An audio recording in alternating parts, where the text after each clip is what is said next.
3. How much honesty is there in civil government? The year 1980 was an interesting one. More congressmen were convicted than members of the mafia, perhaps, and more than a few evidences of dishonesty in high places were revealed. There was, however, one bit of good news from, of all places, the Internal Revenue Service. Not many of us have a good word for the IRS, but this audit does deserve one. The results were very interesting. The IRS selected 168 of its own auditors for audit, and choice was a random selection. There were serious errors in half of these returns.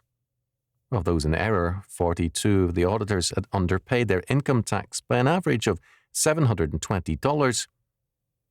The general public's underpayment is approximately half that amount at $340. Inquiry, December the 8th, 1980. 2.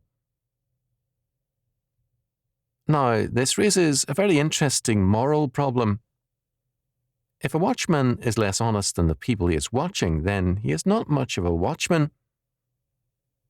Most federal agencies are almost certainly by no means as efficient as the IRS. If these agencies are more wasteful, and data reveals that they are, and less honest, and the evidence indicates this is so, than the general public, then we are not only badly governed, but also wrongly governed. After all, we do not have a right to expect our police to be more honest than the criminals, our clergymen to be more godly and obedient to the Lord than the flock, and federal officials to be more honest than the public. The old line is still true. Caesar's wife must be above reproach, and so too must be Caesar and Caesar's assistants. If they are not, then cynicism and bitterness quickly infect the people.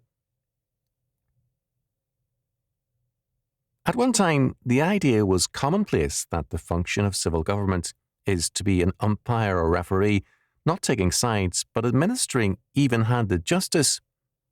Now, federal and state governments and agencies have become the rule makers, coaches, players, and manipulators. They are no longer like arbitrators in a game.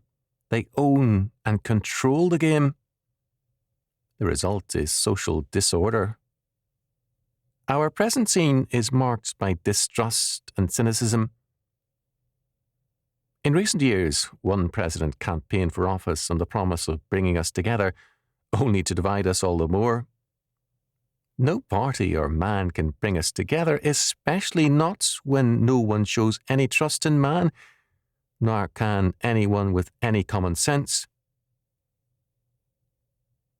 Our old motto, which is still on our coins, is, "In God we trust." This means in God, not politicians, the federal government, the presidents, or the bureaucracy. When we trust in God, we ourselves will become more trustworthy, and to the degree that we obey Him and order our lives in terms of His word. "Except the Lord build the house, they labour in vain that build it," is an ancient and tried truth and wisdom. We need to rebuild in terms of it.